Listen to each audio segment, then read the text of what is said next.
Halo guys, Assalamualaikum warahmatullahi wabarakatuh. Salam sejahtera bagi kita semua. Berjumpa lagi bersama saya, Om Rahman.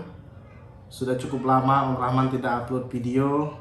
Kali ini ada hal yang menurut saya perlu saya sampaikan, yaitu mengenai perjalanan membawa mobil keluar Batam, yaitu ke Pulau Sumatera. Batam ini adalah daerah khusus. Pemberlakuan mobilnya atau kendaraannya itu beda dengan daerah lain. Untuk orang yang bawa mobil dari Jakarta ke Sumatera, nyebrang pulau melalui Pelabuhan Merak Bakauni, itu hal yang biasa karena tidak ada dokumen khusus yang perlu kita siapkan. Sedangkan Batam ini adalah daerah khusus atau daerah Free Trade Zone, daerah perdagangan bebas.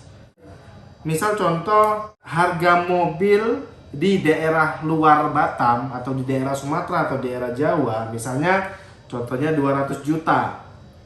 Sedangkan di Batam ini dengan tipe dan model yang sama, harganya hanya 180 juta. Artinya ada selisih 20 juta atau kurang lebih sekitar 10%. Namun dengan harga yang 180 juta ini hanya bisa dipakai khusus wilayah Batam dengan ditandai nanti di sini untuk STNK-nya itu ada cap merah melintang di sini tulisannya fasilitas FTZ. Itu menandakan bahwa mobil ini adalah mobil Batam yang belum bayar PPN atau bukan mobil nasional. Berarti enak dong kita beli mobil di Batam gitu, lebih murah gitu. Memang betul, kalau hanya mau dipakai di Batam, kita lebih murah dibandingkan dibeli di luar. Tapi ketika kita mau bawa mobil ini keluar, bisa nggak? Bisa. Yaitu kita bayar PPN 10%. Datang ke kantor Bea Cukai yang ada di Batu Ampar kalau untuk di Batam. Nanti di sana akan diarahkan, kita bawa STNK mobil kita dan KTP, maka mereka akan menghitung, menginput berdasarkan data mobil kita, nanti akan keluar berapa PPN yang harus kita bayar. Saya ambil contoh tadi, mobil di luar harga 200 juta, di Batam hanya 180 juta. Nah, artinya kalau kita mau bayar PPN ya kurang lebih sekitar 10% dari harga mobil itu ya kurang lebih sekitar 18 juta. Nanti kita datang ke Bea Cukai, bayarnya bisa ke bank, bisa ke kantor pos. Nanti kita cek fisik lagi ke ke Samsat dan lain-lain. Kemudian di Samsat terbitlah STNK yang tidak ada cap FTZ-nya lagi. Gitu. Nah, dengan berdasarkan STNK yang tidak ada cap FTZ-nya lagi atau berdasarkan bukti bayar PPN 10%, maka mobil kita itu boleh keluar Batam atau boleh lewat di Pelabuhan Batam. Apalagi yang perlu kita siapkan selain mobil sudah bayar PPN tadi, yang kedua itu adalah yang perlu kita siapkan surat jalan. Syarat buat surat jalan itu yang pertama adalah KTP dan SIM asli dan fotokopi dibuat 2 rangkap. Yang kedua, STNK asli dan fotokopi dibuat 2 rangkap. BPKB asli dan fotokopi buat 2 rangkap. Cek fisik kendaraan dari Samsat. Yang selanjutnya yang kelima, khusus kendaraan yang FTZ tadi agar melengkapi bukti pembayaran FTZ atau PPN 10%. Nah, poin ini berlaku untuk kalau kita sudah jadi STNK, artinya kita tidak perlu lagi melampirkan bukti bayaran PPN karena sudah di STNK kita sudah jelas tidak ada cap FTZ, artinya kita sudah bayar. Namun yang butuh melampirkan bukti pembayaran FTZ itu, misalnya contoh kita baru beli mobil, kita mau bawa keluar Batam, tapi STNK aslinya belum siap atau belum selesai. Kita hanya terima bukti bayar pajak aja dari pihak dealer.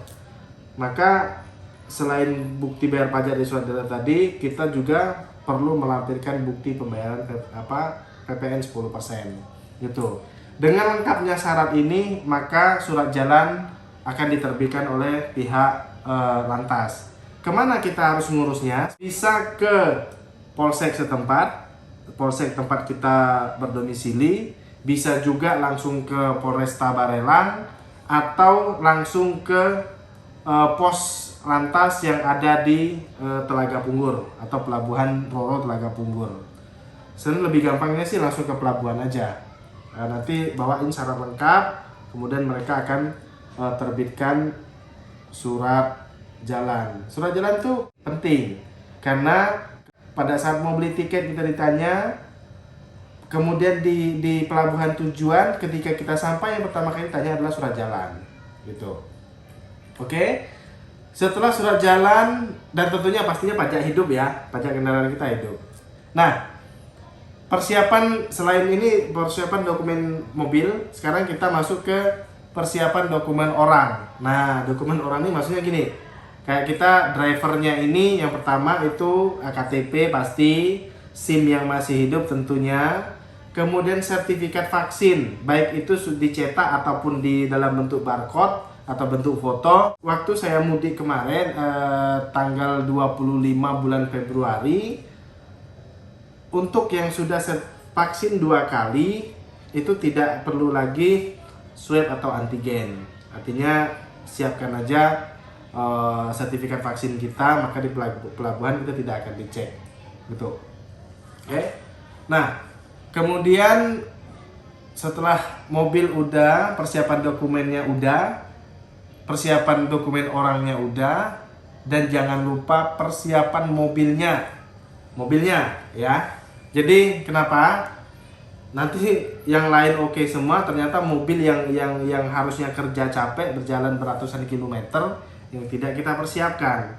Seperti saya contohnya Etios Falco 2013, saya persiapkan betul karena saya ngerasa mobil saya sudah cukup tua. Jadi yang pertama saya ganti oli karena perjalanan saya itu hampir 1000 km balik pulang balik terus jalan-jalannya. Yang kedua, cek radiator apakah ada kebocoran. Seperti mobil saya kemarin ternyata ada kebocoran, saya harus ganti radiatornya sebelum berangkat. Kemudian cek AC.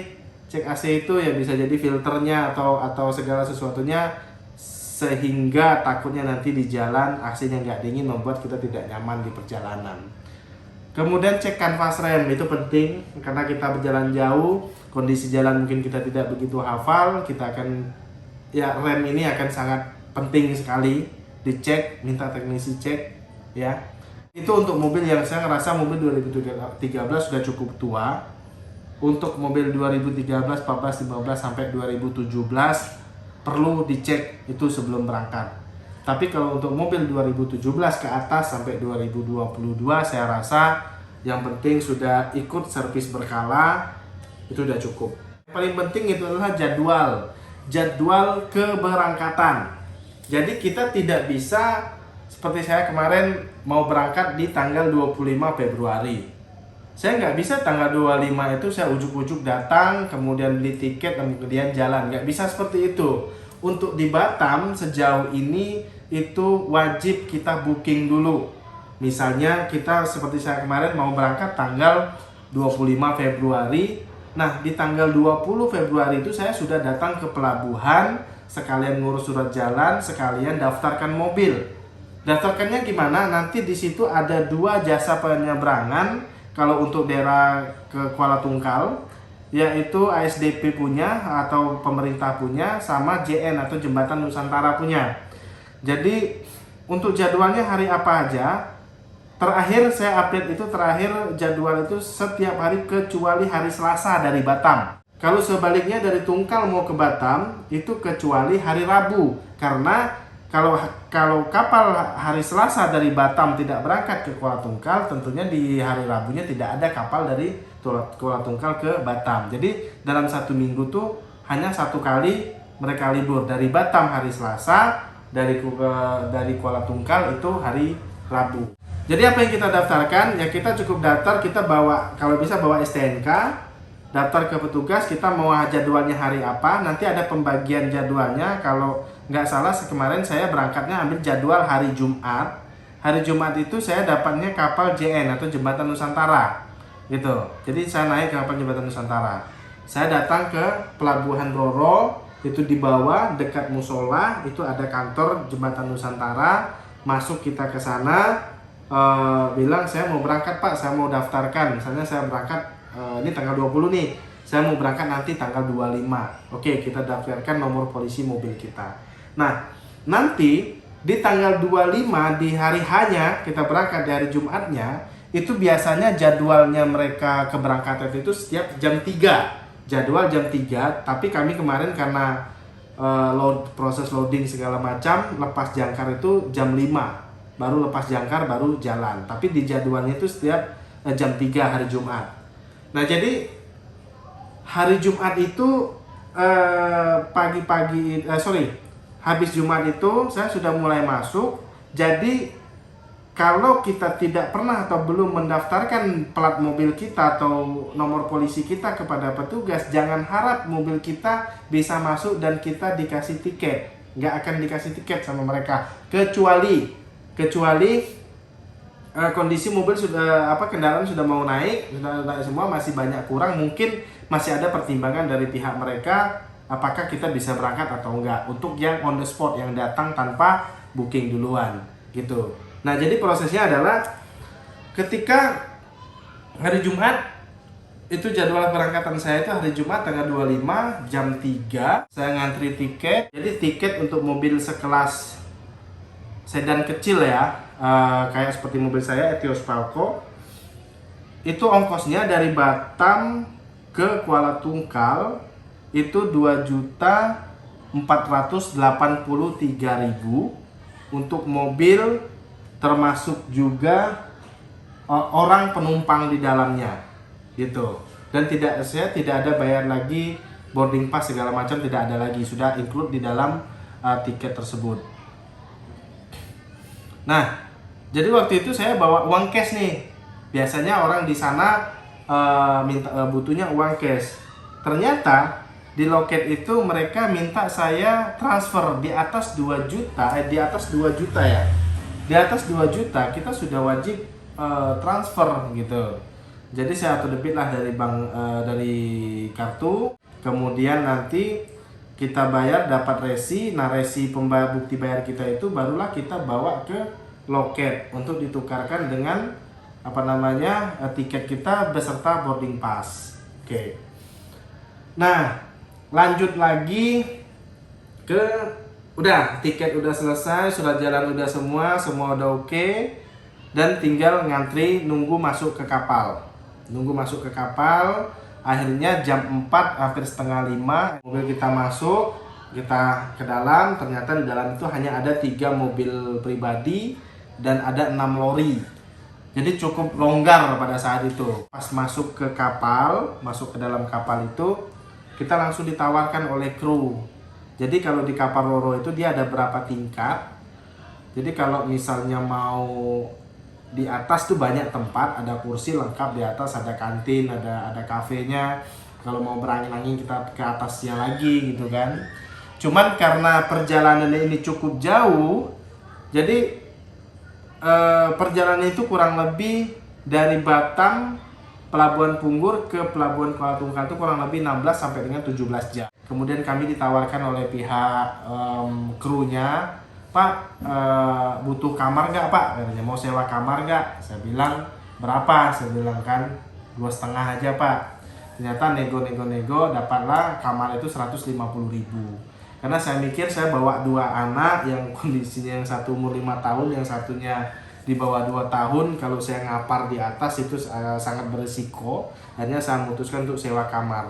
Jadi ini deck mobil kita, kemudian kita masuk ke bawah lagi, itu ada kamar-kamarnya para kru sepertinya, itu disewakan kepada para penumpang.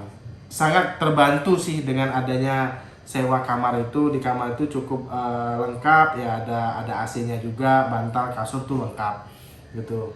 Jadi selama perjalanan itu ya cukup nyaman, anak-anak dan istri kita taruh di ini, cuman saya sekali-kali saya naik ke atas untuk melihat kondisi lah kan. Jadi jam 5 sore berangkat, jam 9 pagi kita sandar di pelabuhan Kuala Tungkal. Artinya dari jam 5 ke jam 9 pagi itu kurang lebih sekitar 16 jam perjalanan. Kenapa perjalanannya selalu sore, jadwalnya selalu sore ya? Karena mungkin supaya kenanya di malam, jadi para penumpang itu nggak merasa tidak begitu lama. Jadi kalau malam udah bisa tidur, bangun pagi sudah mau sampai gitu kan. Tapi kalau seandainya berangkatnya mungkin pagi, ya akan terasa sangat lama dan panas di kapal gitu kan. Saya pengen lanjutkan cerita. Mungkin ada teman-teman yang nonton video ini mau bawa mobil ke arah Palembang, Bengkulu atau Jambi, atau mungkin mau ke Jawa. Jadi ini perjalanan saya ceritakan berdasarkan perjalanan saya ke Kota Lubuk Linggau, Sumatera Selatan. Jadi keluar dari pelabuhan jam 9 pagi itu saya langsung terus aja ke kota, dari Kuala Tungkal itu ke kota Jambi. Itu kurang lebih sekitar 4 jaman perjalanan. 4 jaman perjalanan itu kita nggak bisa terlalu ngebut karena jalannya yang pertama sempit, yang kedua banyak lubang. Kurang lebih sekitar 4 jam untuk sampai ke kota Jambi. Artinya jam 9, 10, 11, 12, jam 1 saya sampai di kota Jambi. Saya istirahat sebentar, makan siang sekitar setengah jam, lanjut dari kota Jambi ke tempat saya, Kota Lubuk Linggau. Sebenarnya saya di Kabupaten Musirawas Utara, Desa Noman, tapi lebih gampangnya orang lebih kenalnya Kota Lubuk Linggau ya. Sebenarnya hampir 1 jam dari tempat saya ke Kota Lubuk Linggau. Itu dari jam 1 tadi, setengah 2 saya berangkat, sampai ke rumah itu jam 6 sore. Kurang lebih 9 jam saya nyetir bawa Etios. Mau ditanya capek nggak? Ya capek, tapi rasa capek itu hilang karena kita mudik pengen ketemu orang tua yang udah lama yang kita nggak ketemu. Senin saya berangkat, saya tanya, Pak, saya tanya pihak Jembatan Nusantara yang ada di Batam, kondisi di Tungkal tuh seperti apa? Saya mau balik nih, gitu kan. Oh, kalau di Tungkal ya nggak kayak di Batam kok. Di Batam kan kita daftar dulu gitu kan. Tapi kalau di sana siapa yang masuk ya itulah yang di depan, itu yang jalan. Waduh, saya bilang oke lah. Mau dibilang kayak gitu ya khawatir juga. Jadi saya datang jauh-jauh hari. Jadwal keberangkatannya itu adalah hari Kamis. Hari Selasa saya berangkat dari rumah. Rabu saya nginap di kota Jambi. Malam Kamis saya nginap di Kuala Tungkal. Jadi mobil saya antrikan di pelabuhan, kemudian saya naik angkutan lain, nginap di hotel. Di situ saya pesimis karena ada hampir kurang lebih 30 mobil lori pembawa segala macam lah, termasuk sembako yang ngantri, yang sudah ketinggalan kapal, udah berminggu-minggu di sana. Aduh, saya pikir ini nggak berangkat lagi nih pasti. Sedangkan di dalam pelabuhan hanya ada 2 kendaraan pribadi. Tapi yang 2 kendaraan pribadi ini sudah dari minggu yang lalu.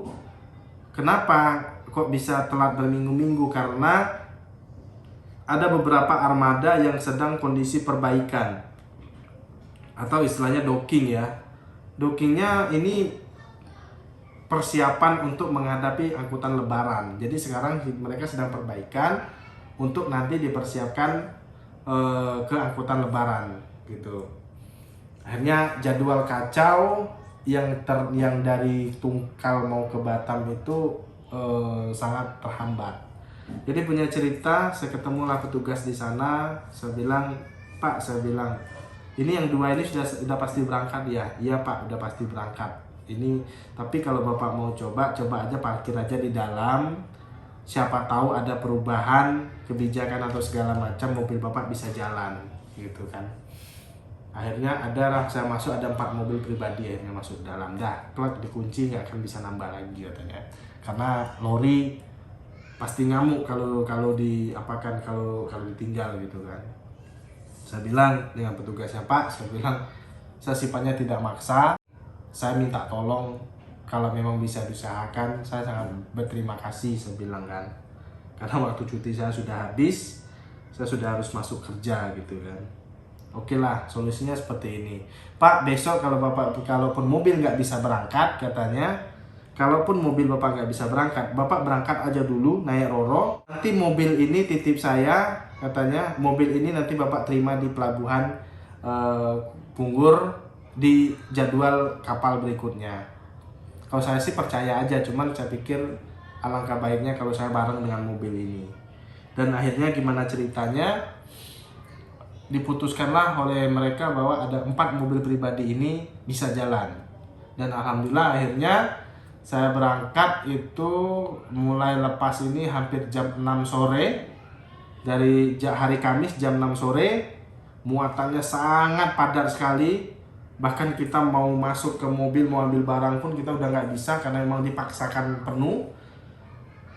Akhirnya kita sampai di Batam lagi jam 12 siang hari Jumat. Artinya waktunya lebih panjang daripada sebelumnya karena mungkin karena faktor muatan yang cukup banyak tadi. Nah, demikian cerita saya mengenai perjalanan atau perjuangan bawa mobil dari Batam ke Pulau Sumatera. Kalau untuk yang mau ke Jakarta, mungkin mau ke Jawa, mau ke Bengkulu, mau Lampung, mau Palembang, Jambi, lewatnya Pelabuhan Kuala Tungkal, yaitu Tanjung Jabung Barat, Provinsi Jambi. Tapi kalau untuk yang mau ke Padang, Pekanbaru, Medan, atau mungkin ke Aceh, itu lewatnya Pelabuhan Sungai Pakning. Nah, kalau Sungai Pakning itu dulu dia Pelabuhan Buton, karena pelabuhannya roboh, berpindahlah ke Sungai Pakning. Nah, kalau itu sih saya nggak tahu tiketnya berapa, perjalanannya berapa jam. Saya hanya menceritakan perjalanan saya sendiri sih yang dari Batam ke Kuala Tungkal.